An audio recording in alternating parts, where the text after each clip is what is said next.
The whole idea behind Pesach is to go out of my limitation. Because Pesach is called the holiday of freedom. One can call it, it has many names. Chag HaMatzot, the holiday of matzahs. It's called Chag HaPesach, the holiday of Pesach, which Pesach is named over the Korban, the sacrifice. But really the holiday is called Chag HaCherut, the holiday of freedom. And this is the time of the year where I can go out of my limitation. Because the place where the nation of Israel left is called Mitzrayim. Mitzrayim is, it's a country 700 kilometers from here. But Mitzrayim is more a state of mind where I am. And Mitzrayim comes from the word in Hebrew Meitzar. Meitzar is a limit, something that limits me. And there's many different ways that I can be limited. Sometimes there's big things, like we mentioned before, different addictions, that it totally limits my functioning. I can't function without a certain substance or something in my life. But also a state of limitation is that something gets me upset and I can't control my anger. The fact that I can't control my anger, this is another state of limitation. And especially when it's something small. I'm not talking right now something big. Somebody stole $500,000 from you and you're angry. I'm talking about a little fly coming and going in front of your face and you getting upset. This is another way of a limitation. What are you getting upset? The fly.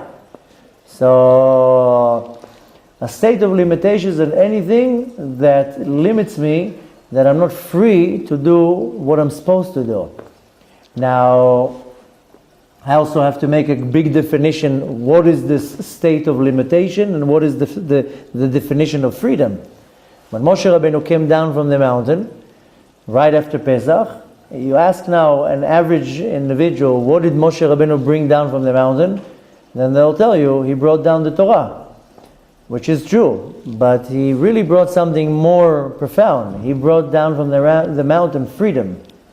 And there's nothing more better than for a person to be free. It's the worst feeling not to be free.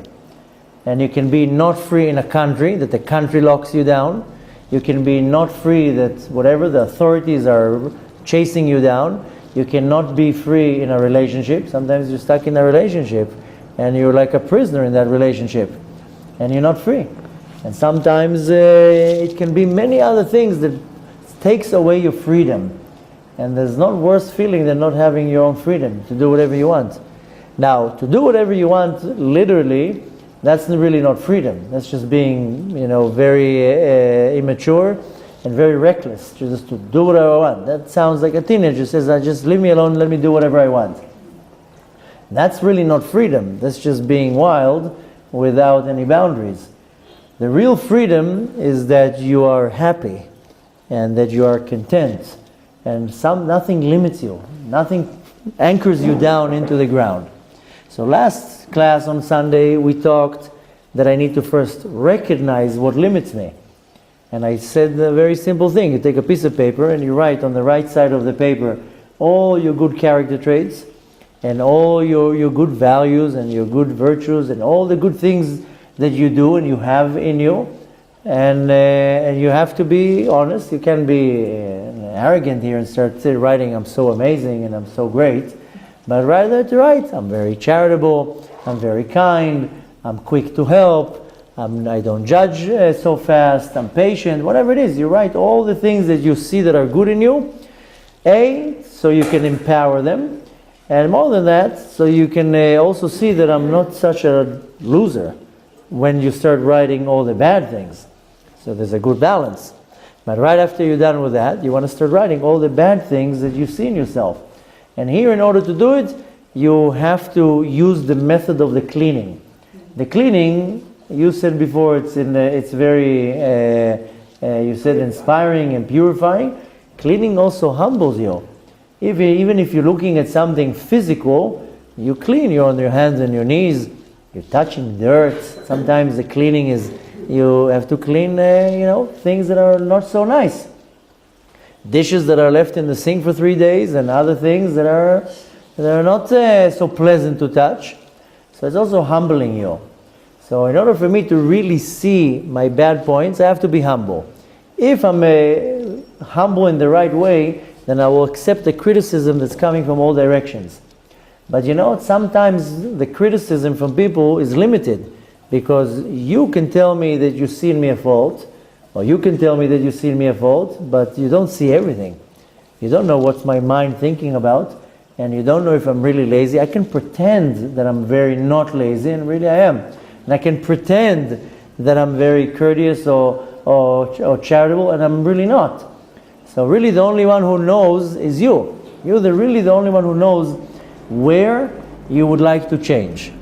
Now you can take it on a large scale and say, I'm knocking everything out. Or you can say, let me just go one step after the other, and I can't do too many things at the same time. That's why I suggest the list. You take a list and you write down in the list, first of all, your character traits. Like I said before, you can write, I'm lazy, I don't like being lazy, I'm messy, I don't like that I'm messy, I judge people right and left, I talk bad about people, I'm very judgmental, very quick to anger, I'm not patient, and so forth. But you want to write all the things that you see in yourself that you don't like. Now, if a person is very arrogant, then he's not going to see anything. He's going to say, no, I'm perfect. Everything's good here. There's nothing to work on. That already is the first sign that something's wrong. If you're saying everything is good, I have nothing to work on, there's a problem here. Excuse me, do you mean that if I find and I see a lot in me that needs to be corrected, I am not arrogant? No, I said that if you try to write down a list I understand. and you don't find anything, Yeah, you are arrogant. and you're saying, no, everything is good, I don't have to work on myself. And the reverse. No, If I find a lot that I then it's normal. Then you're a normal human being. Then does that mean that I am not arrogant? no, No, it doesn't mean that. no. If you find a whole list of things that you need to work on, that's the opposite of arrogant. So I'm Then not arrogant. you're not arrogant. You're saying you're humble. You're saying, okay, look, I have 20 things that I have to work on. So I was saying, if you try to make a list, and you're thinking, and you're scratching this part, and you're scratching this part, and you're like, wow, I can't find anything wrong with me. This is a problem. But when you make a list, and you can find 3 things, 10, whatever it is, then you're normal. We all have bad things to work on. If you don't acknowledge the fact that you have faults, something's wrong here. Call it ego, call it arrogant, call it living in denial. You can call it however you want, but everybody has something to work on. Now, once I already recognized what's wrong, I already make an analogy. I now understand where I am, but how do I change it? How do I now start getting things off my list? Okay, I already recognized in me a few bad things. Good, now what? So, first of all, and most important, is that I have to see how long the list is. If the list only has 3 things, that's easy. If the list has 20 things, then I have to start putting it in the order of what is easiest to get rid of. Because the more that I clean the list, the more I get rid of things, it's easier for me to get over harder things. It's always good to start with the easy stuff, because once you master the easy stuff, it's easier to start refining things that are harder. If you have a serious issue with anger, and a lot of people, it doesn't mean that the person is bad, it just means that they have an issue with anger. Either they're aggravated by something in this world, which people can be aggravated, people have sometimes issues with anger, and it has nothing to do necessarily with their neshama. It has to do with the fact that their nutrition is very bad. It aggravates their system. And they eat a lot of sugar, makes them all hyper and agitated. Or a person can be exposed to a lot of radiation. You can live very, very close to a cell phone tower, or you have your cell phone attached to you all day long. All day long you're on the phone, and you're touching it. That's why I don't like these things, because you're holding it so many hours of the day. Now it's radiating. Some people, it will aggravate them. They'll be very upset. They don't even know why. So not always the problem is coming from the soul. Sometimes the problem is coming from my environment. And sometimes people have very stressful jobs. and they're under stress. They're under a lot of pressure. So the point is that first of all, you want to make sure that you're taking care of the easy things, the little things, because when you master something small, it's easier to go to something big. If you put on the list one thing that you saying or that is a very hard thing to get rid of, not always is good to right away start with that. Better to start with the easy things. But either way you're looking at it, easy, not easy, it all depends. Because for one person, one thing can be easy, and the other person it's not going to be easy. It depends on the individual. Each individual is completely different. But the point is that I have to work with my list. And the first way how I start, so to say, canceling these bad things in me, whether it's habits, whether it's character traits, whether it's midot that are in me, my attributes, is by empower something that is the opposite. So if, for example, I have an issue that I'm stingy, I'm cheap. And I have to be humble to write that, because most people say, I'm not cheap, I just gave last week 10 shekels to a poor man. So, which chas v'shalom, not making fun of anybody. Sometimes 10 shekels is a lot of money. But you have to be, again, humble, and if you find, you're saying, listen, I'm very cheap. It's hard for me to share my stuff. It's hard for me to share my space. It's hard for me to share my food or whatever, or my time. Then you balance it with doing specifically acts of charitable acts. And you want to balance it with whatever's on the other side. So if you have a problem with patience, then you're saying, okay, I'm going to make sure that I'm not with patience, with being lazy. So as you say, okay, I'm going to make sure that I'm waking up at a certain time that is very, very early. That every time that I have to do a certain task, I would do it right away. You want to balance it from the other side. And that's, easy and practical. Just, of course, you have to have discipline. If you remember yesterday, before I said that you just do the beginning of the effort, Hashem already will help you. That's the idea when you're saying the verse, when you burn the chametz, that whatever I forgot, it should be like as if it doesn't exist. That's why Hashem says, you do an effort, I will help you. So this is one thing, is that I want to balance the other side. Whatever I see that is a problem, then I want to increase something that is completely the opposite. Now, of course, not always it works like that. That's why the next way, the next system, is just to reduce it. So if I have an issue with being very judgmental, so I will say, okay, I'm 10 times a day, I fail in that. Then my goal right now is to reduce once. I will still 9 times fail, but one time I will go out of my way to control it. So, for example, a lot of people, they have a bad habit that they lie. And they don't even know why they're lying, because there's no point in the lie. It's just like what people say, a white lie. There's no point in it. I'm not benefiting anything from it. So then I'm lying now to somebody, I'm stealing their money. So, for example, when I became observant, I had a serious issue with lying. Every word that came out of my mouth was a lie. So I was like, okay, I gotta get rid of that. I don't want to. I don't want to be dishonest anymore. I don't like the fact that I have to distort the truth in many situations. So I would make sure that if I say 100 lies a day, then today I'm saying 99 lies. But one time, I would look for the one that I can control and say, okay, here I'm not going to lie. The rest of the times I'm not going to be so particular.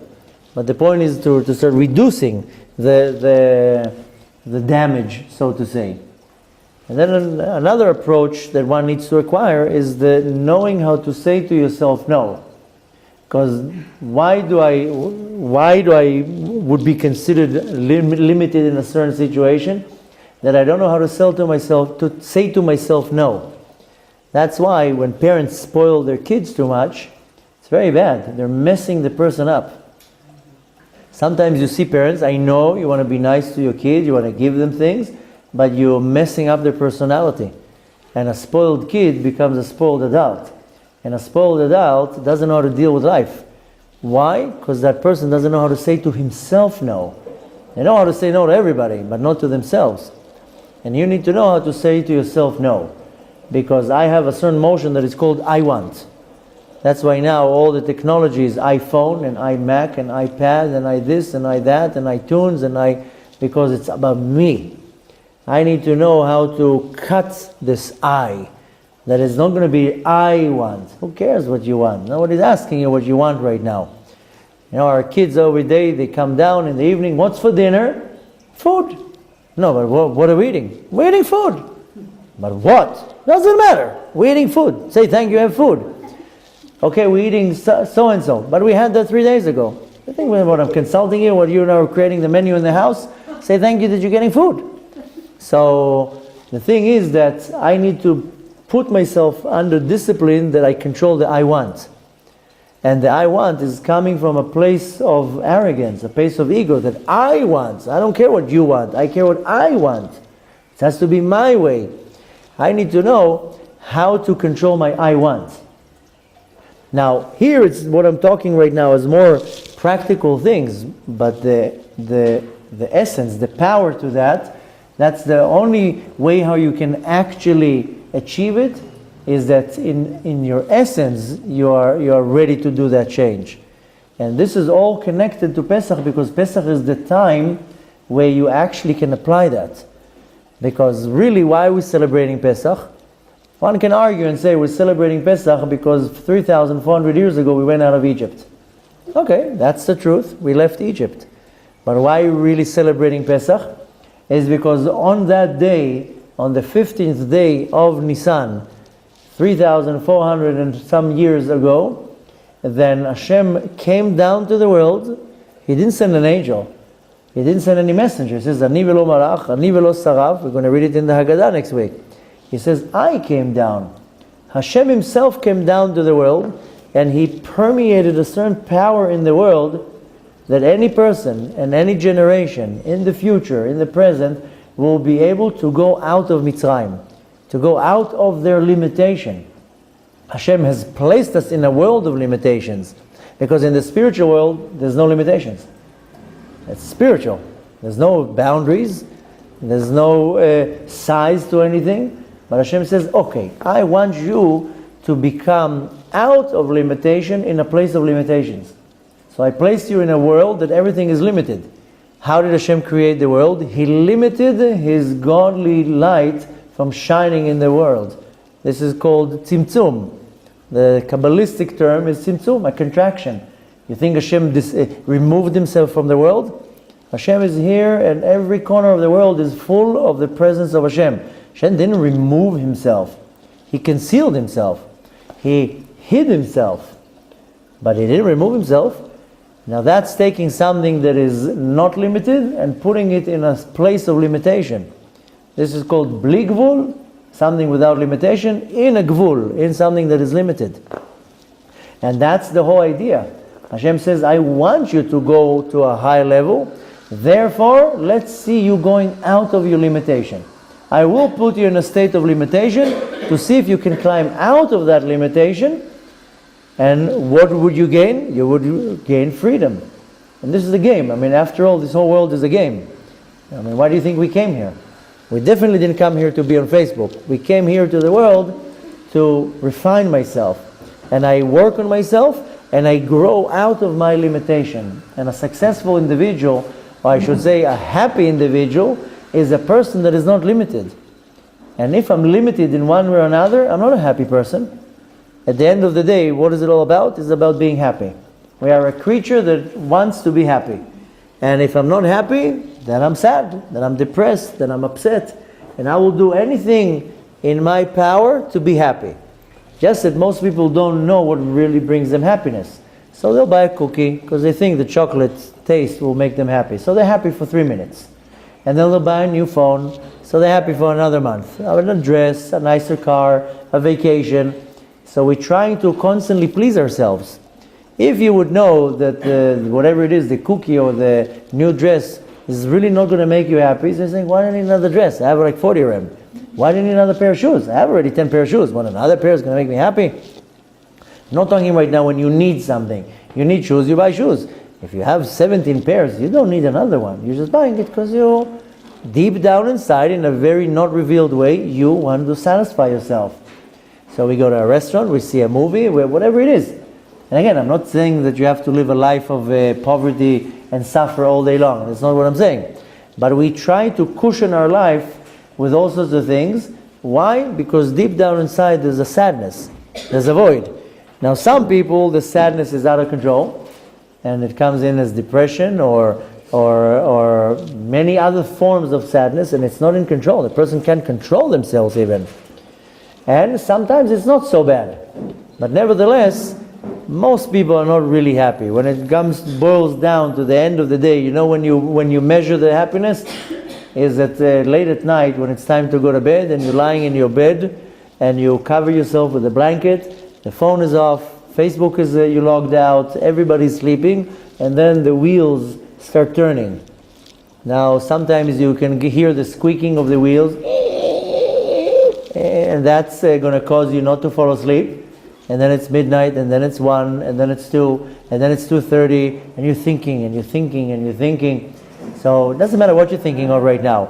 That's the sign that your soul is not eased, it's not calmed down, it's bothered.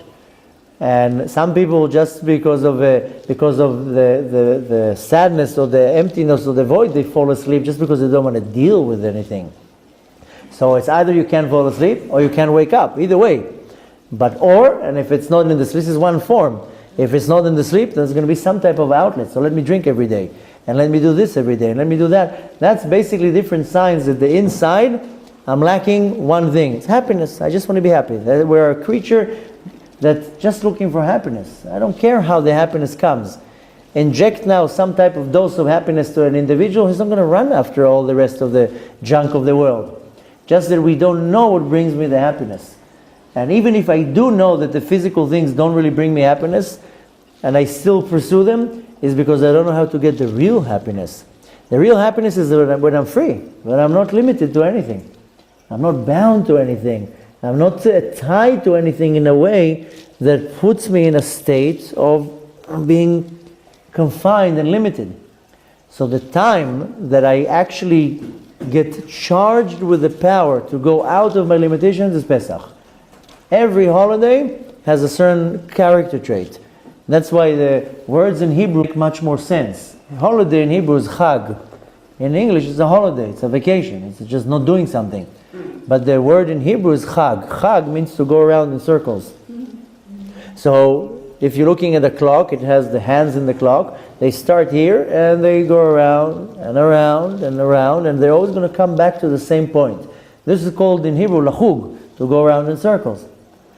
So why the holidays are called a circle? Because you go a whole year round. Every day there's a certain shine coming down to the world. You can call it an energy, you can call it however you want to call it. But every day Hashem uses a certain color, not a color what we relate with. I'm calling it colors because it's different shades or shapes. Every day there's a new energy in the world. Every day is different. It's actually every hour and every minute and every second. Every moment Hashem is changing the energy. Every day is completely different. We spoke about it a few weeks ago when I asked how many hours are in the day.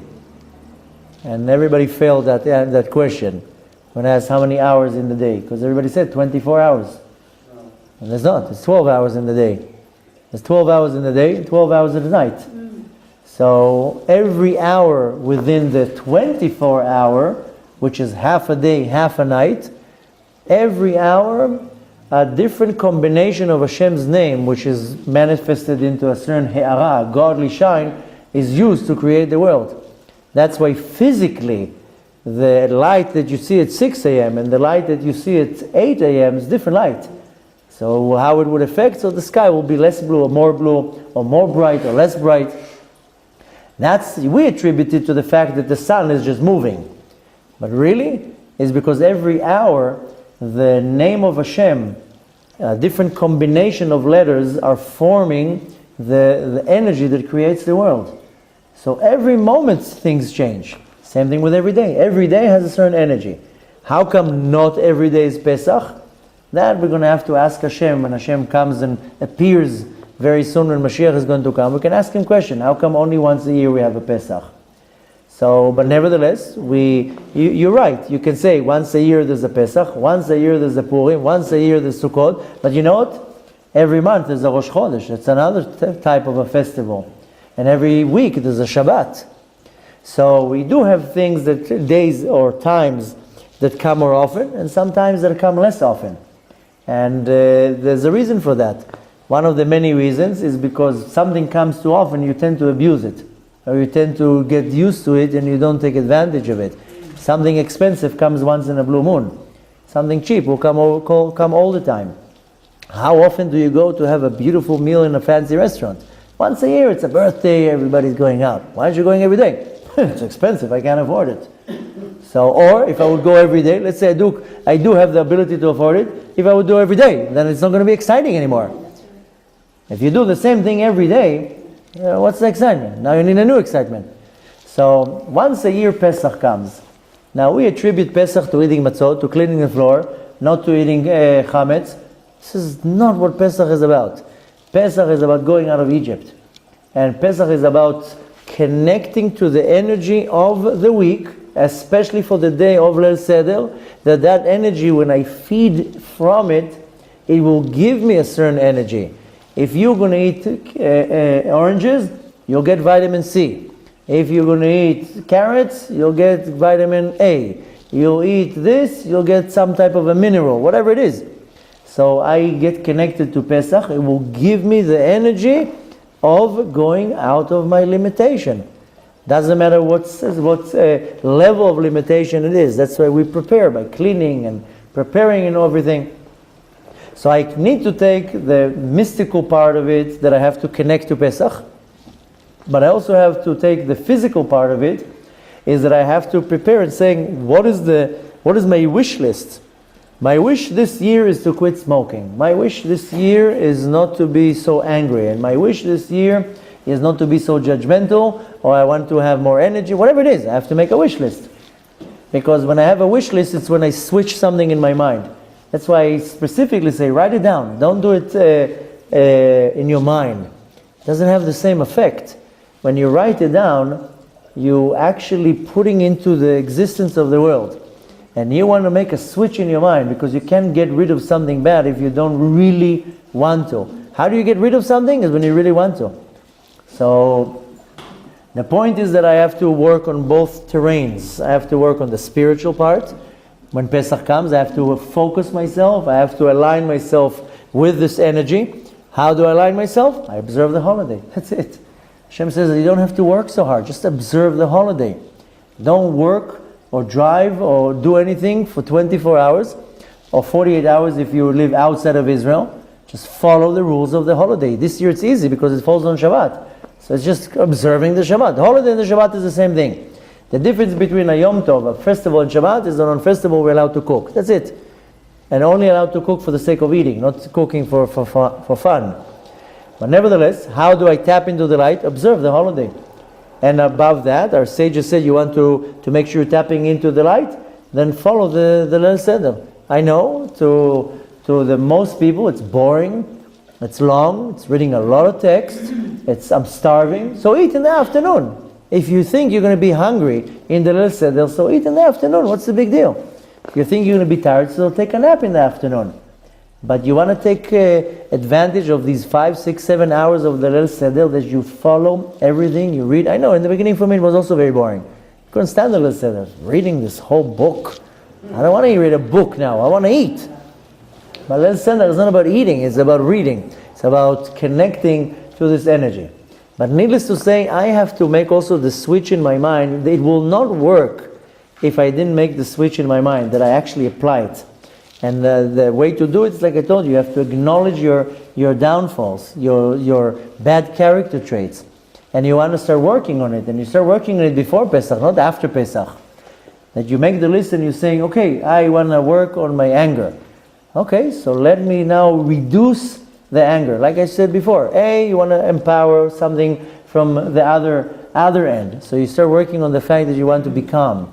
You calm yourself down, whatever it takes. You take a nap, you meditate, whatever it is. Or you have to also change your diet that might be aggravating you, your closeness to radiation, and many other things. But then I also have to say, okay, let me reduce it. Everything that I'm saying, I used to do myself. So if it was working on myself lying, so I said, okay, today, my goal today is to stop myself twice from lying. Everything else, if I can, good, if not, not. And I would go out of my way that I would see I'm about to lie. I would say a lie, right away I would correct it. Or if I would say I had an issue, a very serious issue with anger, then I would say, okay, the next time something angers me, I would go completely out of my way. I would not burst into anger. I would right away make a U-turn, go into the room and calm myself down. Say, no, you can't get angry right now. And I would control myself. And this is basically cutting off this I want. I want to get angry right now. I want to misbehave in whatever is limiting me. And needless to say, then you have to let Hashem do His part.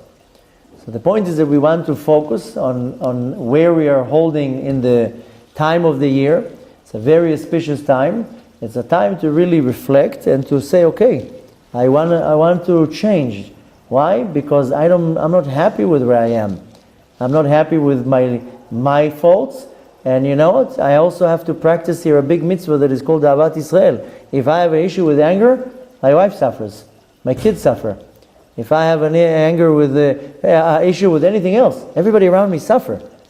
So I have to also do it not only for myself, for everybody around me. Needless to say, the main change has to be done in my mind, and then I have to use the powerful energy of Pesach, and that allows me to go out of my Egypt, to be free. That's why we start the Haggadah by saying Avadim Hayinu. We were slaves. But to who? We were slaves to Paro. Paro, I told you already, he was the king of Mitzrayim, but Paro has the same letters of the word in Hebrew, Parua. Parua is wild, no boundaries, no limitations. I do whatever I want. Paro also has the same letters in Hebrew, Hafra'ah. Hafra'ah is something that disturbs me, gets me out of my focus.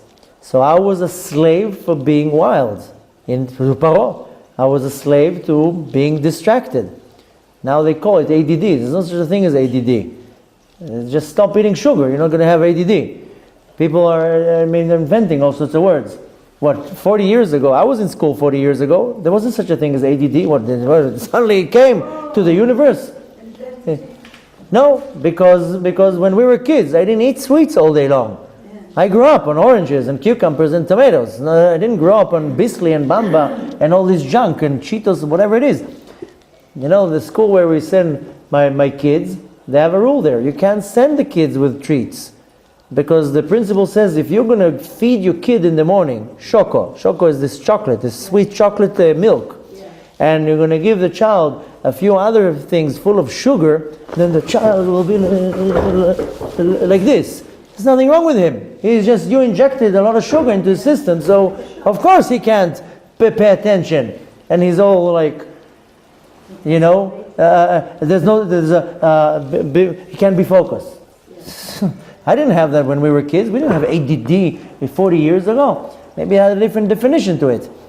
The point is that I need to know how to control my environment. So with that said, only left is to wish you is success, and to understand that I want to be free. And that's why we start the Haggadah. That's what I was saying. We start the Haggadah by saying, Avadim Hayinu leParo. We were slaves to Paro, because Paro is no boundaries. Paro is no limitations, no control on anything.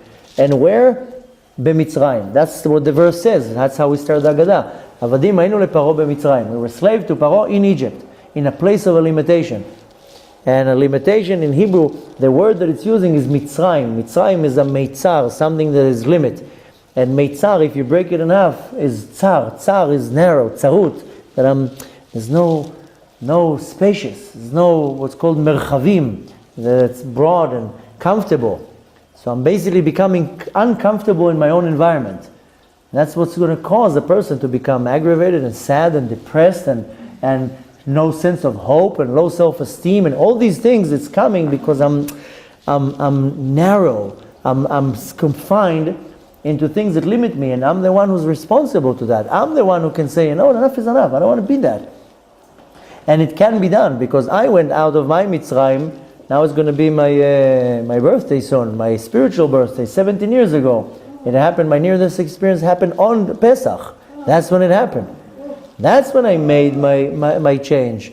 And I came from the dirt of the world, with any type of limitation you can imagine, any type of addiction. I was addicted to anything that moved, cigarettes, coffee, drugs, anything. And I was like, that's it. I'm not letting anything in this world control me in any type of a way. I'm not going to be slave to a cigarette. I'm not going to be slave to money. I'm not going to be slave to nothing. And 17 years, Baruch Hashem. So, no, don't say you have 17 years to go, because you can do it quick. Hashem can assist you. The point is that the switch has to be in your mind. Nobody can do it for you, and you are the one who has to go through the gate. And the only way is when you make a switch in your mind. And the reason why I was able to quit so many things that I was so hooked on is because the switch was in the mind.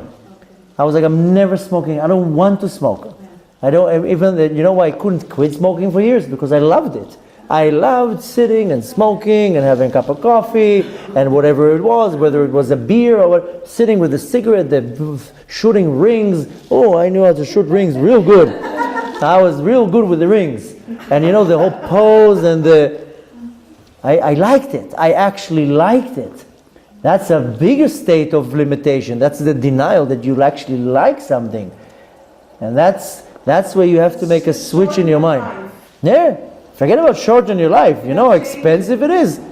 When I started smoking, a pack of cigarette was like a shekel and 15 agorot, something like that. Now it's 40 shekels. 40 shekels. Imagine you smoking 2 packs a day, 80 shekels a day. That's like almost 4,000 shekels a month for cigarettes. That's insanity. Just because of that, I would not smoke. 2 people can eat for a week at 8 shekels. But anyways, the point is that I have an opportunity to take advantage of Pesach. Don't let it pass. This is a once in a year opportunity to tap into this power where I do get the unbelievable energy to go out of my limitation. And it doesn't mean that Pesach passes and that's it, everything. But I have the will and the power and the desire to really fight my struggles. I have to be able to fight it. And of course the preparation is much more important. And the preparation, we physically clean, but start physically, spiritually and emotionally and mentally clean myself. I have to start writing all my faults and everything that I just said. No point of repeating it. So Bezrat Hashem, put your mind to it. I can guarantee to you, Hashem can do anything He wants. Hashem can take a person from one side of the universe to the other side of the universe, but you have to have the will. You have the will, Hashem was going to make anything happen. And you know what's the most important result here is that you become happy. You become a happy person. It doesn't matter how much money you have in your bank. Doesn't matter anything that's going on in your life. You're happy. You wake up in the morning, you go to sleep, you fall asleep right away. People don't fall asleep because they're not happy. They're not calm. So you want to be happy, and I wish you to be happy and only to have happiness. Bezrat Hashem, take advantage of it. Take the words, internalize them. The video will be posted online probably in a couple hours. Go and watch the video 4, 5, 16 times, as much as you need, so you can internalize everything and apply it. And needless to say, the one who's going to gain the most from it is only you. It's only left to wish you a successful journey and a happy and a kosher Pesach.